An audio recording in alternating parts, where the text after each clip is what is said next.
What's up, everybody? Welcome to another Dragonball Super Championship. This time fresh off with the store championship here at the Waypoint Cafe. I managed to defend the house and win my own event.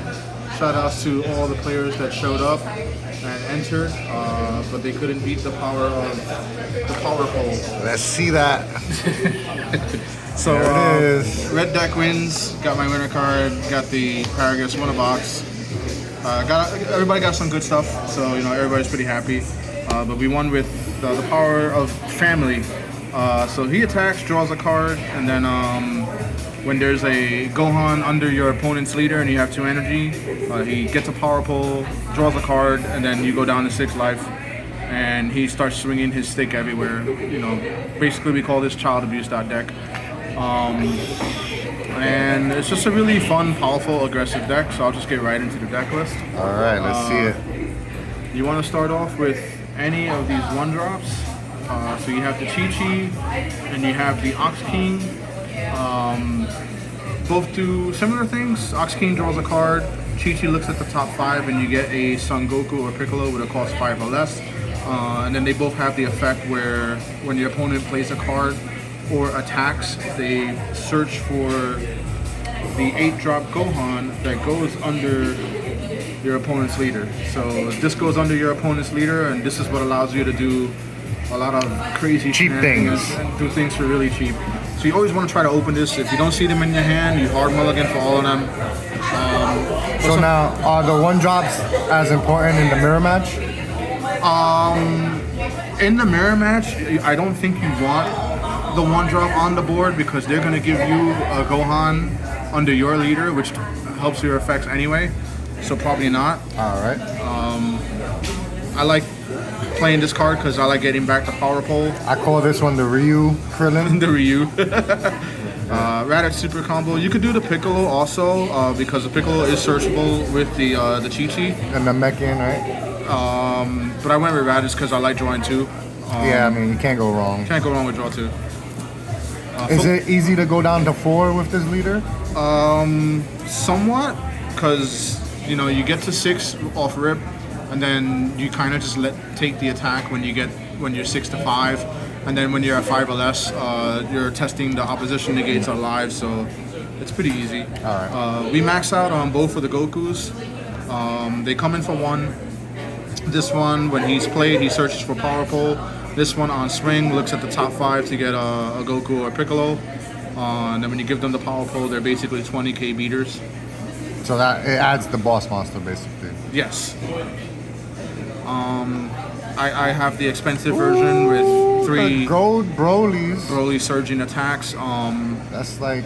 It's really good. Like, I understand that not everyone has this card, but I feel like if you're gonna play a particular deck, you want to play the best version of that deck. And this card is just super good in red right now. Which effect do you use the most? I usually give my leader Overlord just so I can get the extra draw. Yeah, I mean, it's just... Because, like, he's going to go in and it's going to bait and negate. It's going to they're going to out-combo it, or they take it. Either way, you win out, and then they lose a card, basically, and then you gain another card off of it. Yeah, I mean, going first, that card is brutal. We play 3 copies of the Piccolo negate. It negs a card 15 on play, and also stops an attack. Comes up a lot. Okay. I did 2 of the defeating the demon counterplay. Only 2. Only 2, because like you don't really like your Z energy is used a lot because you make your Z battle cards very often, so it doesn't always like come up. At worst, it's like a red energy if you don't need it. Yeah. This is probably the best card in the deck. The amount of insane, stupid aggro combos you can do with this card is just unfair. It's an extender, basically. It's basically an extender, and what's cool about it is it doesn't come into play rest mode because you target the Goku first. It comes into play, and then your Goku goes under it. So if your Goku has a power pole, everything goes under him, so it gets the boost for power pole because it itself is a Goku. And then when you swing, you just attach the Goku that's under him to neg one of your opponent's battle cards 30k. So have you ever used this with the Broly? Sometimes the Broly might stick on board, and usually it doesn't, but in some cases it does stay on board. So. Yeah, but not really. So I don't think that came up. I did use it a lot with this card because some of the games where I would sequence my attacks, I would swing with this twice, and then like Then get have the another energy, swing, then yeah. play this, put this one under him, just because like I wanted it in drop. Because especially if the next turn when we play one of our big guys, which I'll just go into it right now. Now, can you put the power pole under this? It is a Goku, so yes. Wow. But most of the time, like your power pole is under this card, your power pole is under the 3 drops. Yeah. So it's gonna go under this anyway. So this will swing twice, and then you can put this on top of this one, swing, detach this to neg a card, and then your follow-up turn you have a Goku and drop for this guy. So this guy, you know, he gets the Goku under him. You swing 20k if you have the pole, it's 30k double strike crit, and then you can detach this guy to restand him. Swing again. Like there's just so many. There's a lot of combos you can do here. There's just so many ways to attack with this deck. It's just crazy.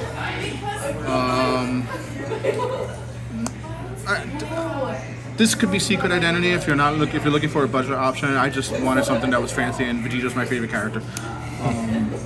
It's a 30k Warper card. Yeah. The real secret rare for this deck is this guy.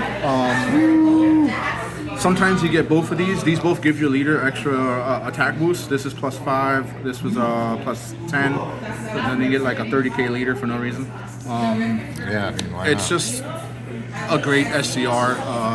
If you see this like turn 4, like you should win the game. It's just amazing what it does. Quad strike, looks at the card. For the extra cards, we went with 2 King Vegeta Imposing Presence. You max out on your power poles, and then you get your 3 testing the oppositions. This comes up a lot because some of your games you'll go down to 3 life, or you want to purposely go down to 3 life just to slow your opponent down and force them into a false sense of security, so you crack back with all the big guys. And that's about it for the main deck. The Z deck, I was unprepared and I forgot my rush attack Vegetas. So I had to go with 4 Piccolo and 3 of the Goku. One of these, for the real deck, like one of these should be a rush attack Vegeta, but I played this and I didn't really come up where I needed it. So it worked out, I guess. So you can do like 3 and 3 and then 1 rush attack. So you don't like the Defender one, the one that burns a life? Never found a situation where I needed to pay that much energy. I'd rather focus on summoning like all the battle cards. It was best of 1 pre-side. I had no side deck, but so I just Thank played. God this doesn't have a Z leader. Oh, right. It would be broken if it did. So yeah, that's the power of the pole. We did 3 rounds, best of 1 pre-side. It's really strong crit. I definitely want to see the tech that people come up with for this deck, because you know Red Saiyans have tools. They have a lot of tools. You just gotta find them. There's a lot of tricks that they can do. Yeah. So Shout outs to the Waypoint Cafe. Shout outs to everyone who came through. any sideboard decisions? The most I would say would be like probably like Beerus Ball as a Beerus side deck Ball, okay. option. Maybe Topo Negates. I don't know. There's just not a lot of cards that I could think. I personally like Unending Awakening. Unending Awakening is another card you that know, I thought about. My original build had Unending Awakenings in it, and then I took them out because Yeah, if you don't have the energy, then it's kind of hard. But yeah. But those are like some options you could sideboard it. As far as like other cards, I don't know, because like I feel like the main deck is so yeah. like the deck is so dependent on seeing so many cards that it's hard to really want to side out the battle cards for like those type of extra cards and stuff like that. But yeah, it's a fun deck. It comes out in this exact set, so if you're looking for a good deck to get into that you can probably build right out of the box, Goku, the power of the pole. Yep.